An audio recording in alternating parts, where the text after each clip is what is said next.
And we have reached now the closing moment of the Brazil-Africa Forum, and we are going to hear from someone who has also lots of experience with Brazil and also with the African country. So I'd like to invite to the stage right now the former Minister of Foreign Affairs of Brazil, Ambassador Celso Amorim. Please join us here, Ambassador. I don't know. Let's hear from... Okay, now our team is getting Ambassador Celso to join us right now. Let's just wait a few minutes. Eddie? Okay, perfect. Welcome, Ambassador. Muito bem-vindo e obrigada por estar aqui conosco. Thank you for being here with us. It's a pleasure to have you here.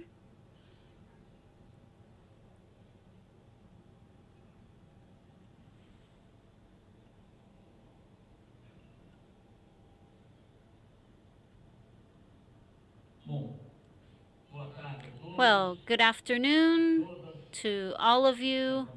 I would like to greet, first of all, my friend João Bosco, who has organized the event, who's the president of the Institute, who has invited me to be on the council, and through him, greet all of our friends present here, Africans, Brazilians, Afro-descendants. We have all somehow descended from Africa.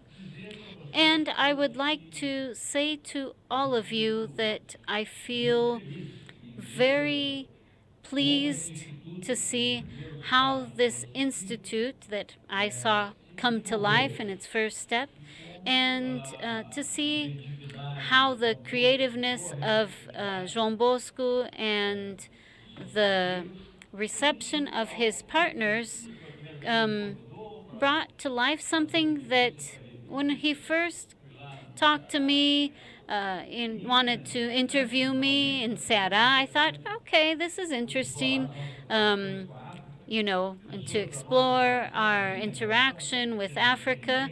I think people from my generation, I don't think there's anyone here, but we grew up seeing Africa become finally independent in the late 60s and 70s. When I took the exam to become a diplomat in 1962, that was 1 year after the rebellion started in Angola, and so that was a very intense time in Africa. And I think Macmillan had said it was the winds of change that were coming, that were blowing through Africa. And so for me, it was always very important to have this relationship. Brazil went through some very difficult years in the 60s. We supported independent movements. And then with the military government in Brazil, we had we went back. So I think up to 1964 to 1974. Well, there might be some discussion about that, but I don't want to get into any controversial facts. But still, during our military government, we were pioneering in recognizing the government of Angola because we were still in the middle of the Cold War, and the movement that was supported by the Soviet Union and Cuba, which was MPRA, took over the government, and Brazil was the first government, the first country to recognize the new government. I had a common friend who was an ambassador in Mozambique, Marcelino dos Santos, who was an important political, and he said, I was there and I recognized the government, but we said, well, but that didn't get into the news. And so Brazil recognized the government of Angola before any other African country, any other country in the world. So that was very important. So that is a fact that is remembered to this day. And the reason why I brought this up is to just tell you that around 15 years after that, on my first trip as the Minister of Foreign Relations, I was able to hear the minister of Angola telling when he heard the exact moment he heard that Brazil had recognized the new Angolan government. And so, over all of these years, our relationship, the relationship between Brazil and Africa, was quite idealistic. Some people, like José Aparecido de Oliveira, that I like to mention as the person who inspired the uh, Association of the Portuguese speaking countries, and also led us to look to Africa again in terms of cooperation. It's true that after recognizing the government of Angola, Brazil maintained very progressive attitudes in relation to Namibia, Solapo, and supporting the revolutions, but it was something very fragile. I think in 1977, I was in charge of the cultural division, and I remember that we sponsored the first Brazilian film festival in Guinea-Bissau, and in 78, we had a similar festival in Mozambique, but it was something that was just very incipient. It was just the beginning, but we didn't have many concrete actions happening. And I would say that this lasted basically until Lula's first government. And I don't want to be unfair because Brazil had stances against apartheid and some other important political stances, but there was not really a presence of Brazil in Africa. We looked hopefully to Africa, but it was quite timid still. We didn't have a strong presence in Africa. I remember that João told me that always says the same sentence, but it's a very good one. Celso Jr., great Kenyan researcher that I met at Harvard, and he used to say that from the period that he was in Brazil in the 70s, in beginning of the 80s, and he said that for each African problem there is a Brazilian solution. Of course, maybe it's an exaggeration, but it's a real fact that Brazil, as a developing country, understands some issues that many developed countries have more resources, but they don't have the experience that we have. They in our situations. So I was the minister before, and I experienced this close connection with Africa when I crossed the Atlantic Ocean. It was the only way that I had to do it because of my agenda when I was the minister of Itamar Franco's administration. And I went to Africa, to Senegal, and then I visited other countries.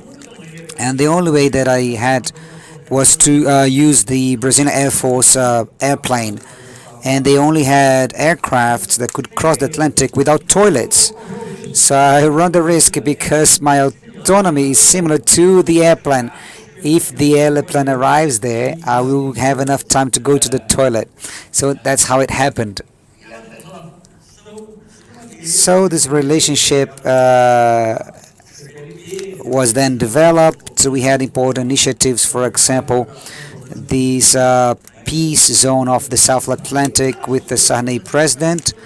But this cooperation was relatively small. I remember that when I was the chief of this cultural division, I went to Senegal on this mission, Guinea-Bissau, and Ivory Coast. And at Guinea-Bissau, I said I have to create a Brazilian cultural center here because it's not only about a cultural activity; it's about helping to build the country. And that's how we did it. And then we decided to go even deeper. But during Lula's administration, we could see huge development. My first trip to Africa in this period was in April, and I was in 25 countries. President Lula visited at least 5 African countries, and I think in the end he had visited almost 30 countries, and actually he went on 30 business trips. And I had done 67 business trips to Africa, which is a difficult number to overcome. I don't think that any of my successors can will be able to beat this record. And so the connection is quite deep. And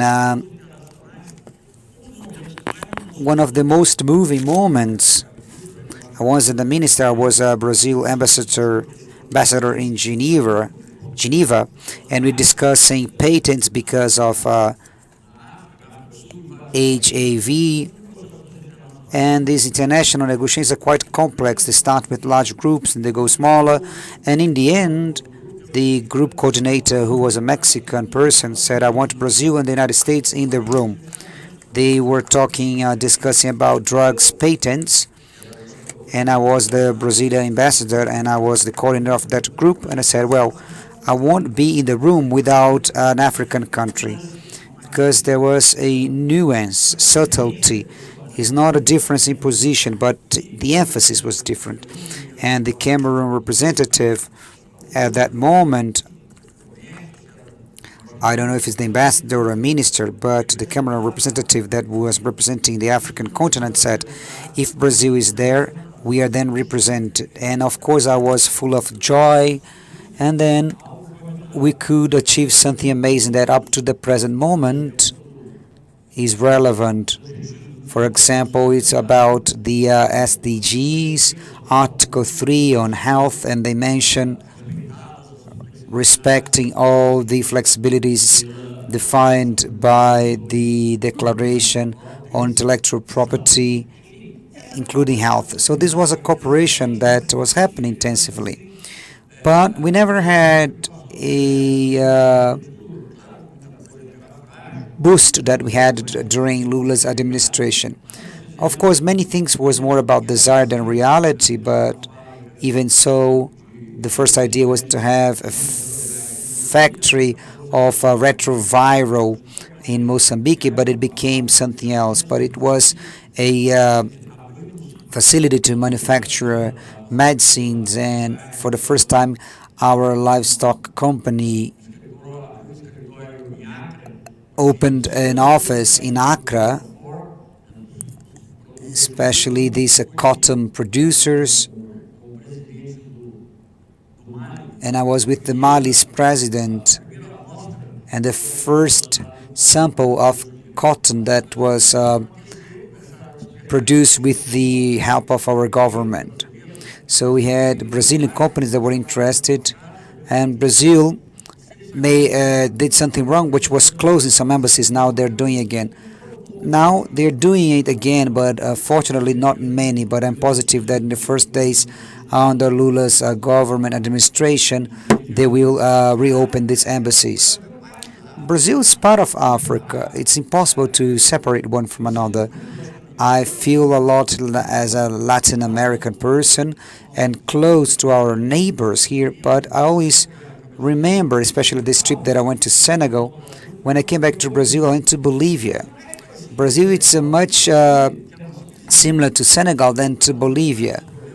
So it's not about the problems, but the way we use our body language, how we speak. La Paz, in Bolivia, everyone is very quiet, but in Africa, it's a lot of joy and this, outgoing way of existing.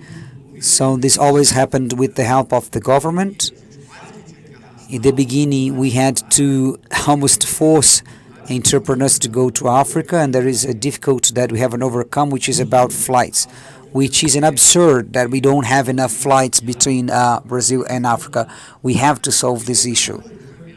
But as time passed by, business people got more interested, governments got more interested, and companies as well, especially in the mining industry and also construction, but also manufacturing companies, for example, Marco Polo. But they would assemble buses. And Brazil started to have this strong presence in Africa. I remember that when we once visited Zimbabwe, they were suffering some Western sanctions. And I'm talking about politics here, but someone had to participate in some kind of mediation. And there were 3 airplanes only there. The three of them were from Embraer's company, a Brazilian company. The first plane, I was in it. There was a second plane, which was a small plane, and then a regional aircraft to South Africa. So you can see that's important and real presence. The number of Brazilian students, African students in Brazil increased a lot.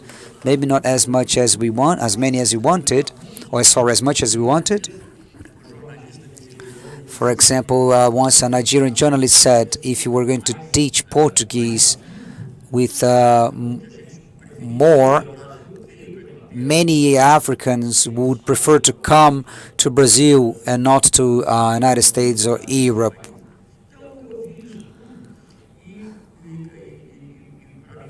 So for me, again, it was a great source of joy. And I was also the Minister of Foreign Affairs, and we also have some military initiatives in Africa. This is also an important cooperation. And when I left the Ministry of Defense, I met João Bosco, who had created the Brazil Africa Institute. And then he showed this event and I couldn't participate.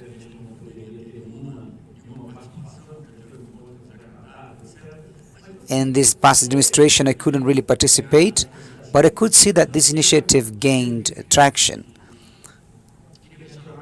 I just want to mention one last thing before we wrap up. I remember that our cooperation in international forums was quite strong, especially in the International Trade Organization, where Brazil led a movement of the G20. Is not the G20 of leaders, but something similar. And most of the African countries that would belong of the G90. And I remember that the cooperation that happened there.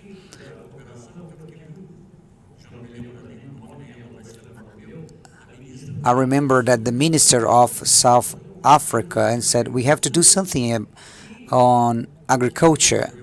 There was a meeting about family farming that some countries were invited, and 1 year later we had a meeting with the ministry, the African entities, and they met for the first time in Brazil. So this is the spirit. I can see it's being replicated in this Brazil-Africa Forum, and different topics, smart cities or sustainable cities, so many problems. Now we have climate change, the environment, many things that require proper cooperation. So even though I think that it's exaggerated, I would like to remind this Calestus Jumbo's statement that for each African problem there is a Brazilian solution. I know that Africa is growing so fast that soon we'll be saying the opposite. For each Brazilian problem we have an African solution. But having said that, we must cooperate as in a brotherhood feeling, and Africans are spread across the world. And when it comes to football, it's the first time that Cameroon became an important team, and they will play against Brazil. And it was a beautiful game because it reminds of the Brazilian football of the 50s. Very joyful and playful, and not like the way it is today, that the technical quality is more important. I just want to say that I'm quite happy, and I can see that we are about to conclude this forum. I would like to rest assured that Africa will be a priority of Lula. Brazil will be back to the world, and we'll be back in Africa. That's what we're going to do. And thank you very much, everyone.